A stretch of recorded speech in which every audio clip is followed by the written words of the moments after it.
Good morning, dear students. In today's class, we'll see a small sample test. In previous class, we have seen a large sample set, that is n value we have seen there more than 30. You just observe in the examples, it is 200, 900, like that we have seen.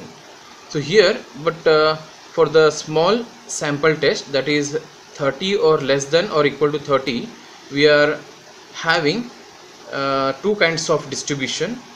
So in that, first one is a student t distribution. So this is a student t distribution. So sample size less than 30 called small samples. So here we have one more concept, degree of freedom.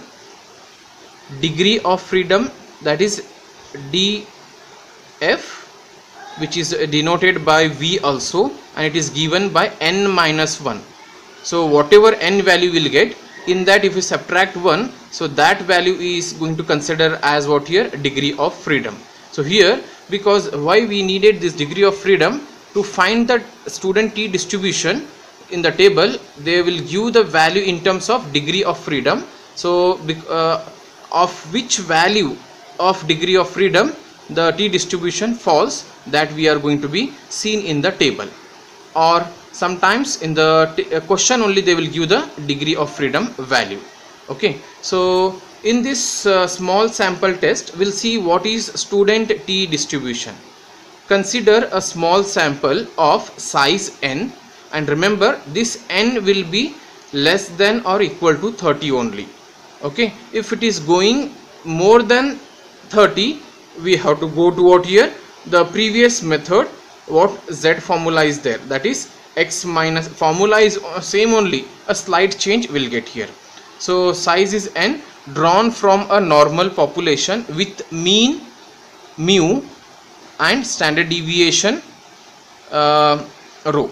If x bar and s be a sample mean and standard deviation, s stand for standard deviation of sample, then student t is given by t is equal to x bar minus mu divided by s into square root of n.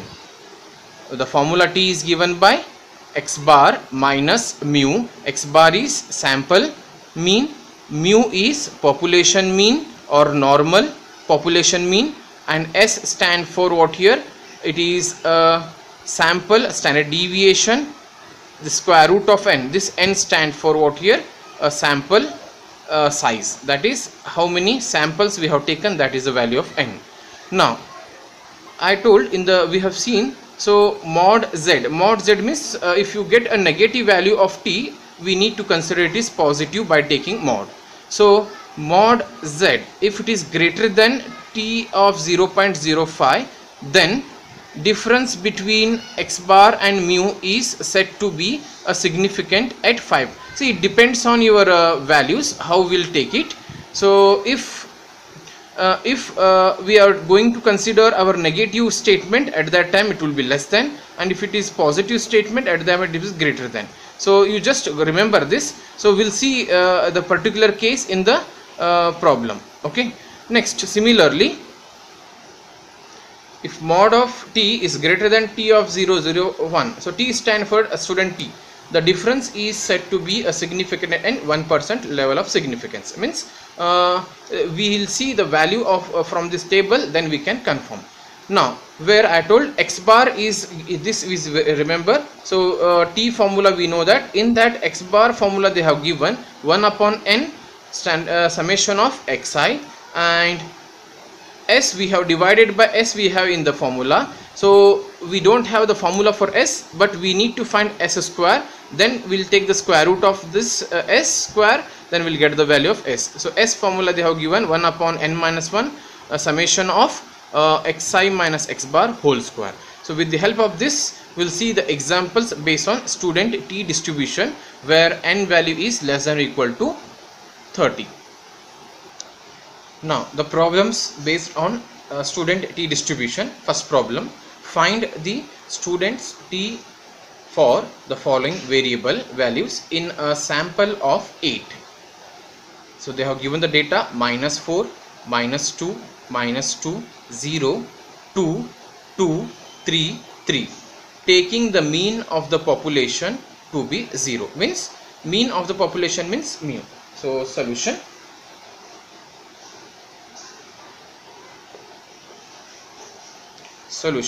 So they have given the values of, these are the values of x here. So values of x are, I will take it as -4, -2, -2, 0, 2, 2, 3, 3.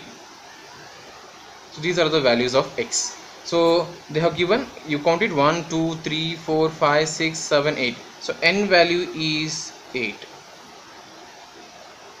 Okay, and they have said mean of the population will be 0, that is mu is equal to 0. So I will write the formula for t distribution.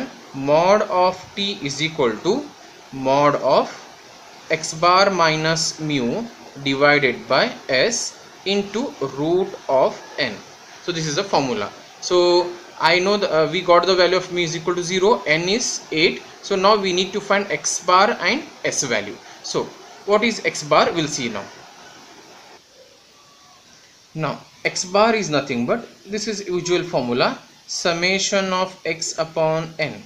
So summation of x means you need to add the x values, that is -4, -2, -2, plus 0, plus 2, plus 2, plus 3, plus 3, whole divided by n, means count it 1, 2, 3, 4, 5, 6, 7, 8 divided by 8. So which is nothing but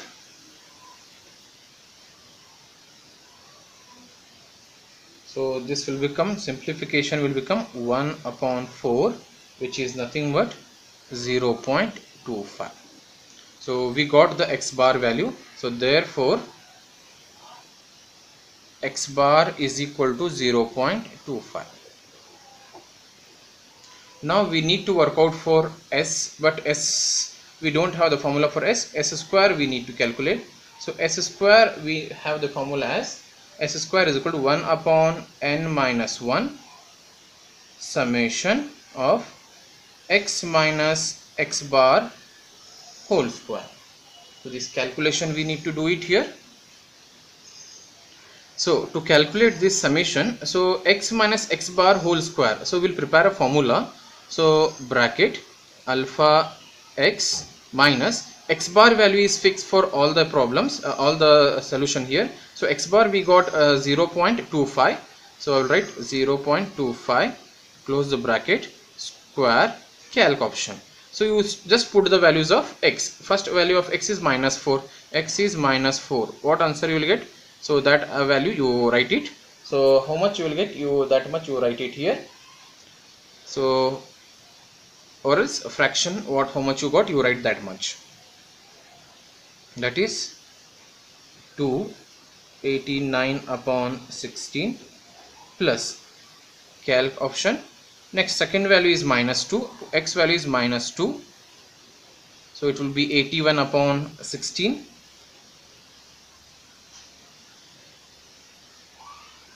Similarly, so if you calculate these all, will get this, all the fractions. Then 8 minus 1 is 7. So you divide it, you will get 99 upon 14. 99 upon 14 you will get 7.07. So therefore your s value will be, so square root of the result, so it will be 2.66 you will get. This is s value. So this s value and x bar value will apply in what here, this formula. So therefore t will become, so t is equal to, x bar is 0.25, mu value is 0, divided by s value is 2.66 into square root of 8. So on simplification, this t value will get finally as 0.266. So in this way we need to calculate the student t distribution. Here they have not told any what is the whether it is accepted or no. So just we'll find the value of t and we'll stop here. Okay, in the next example we'll see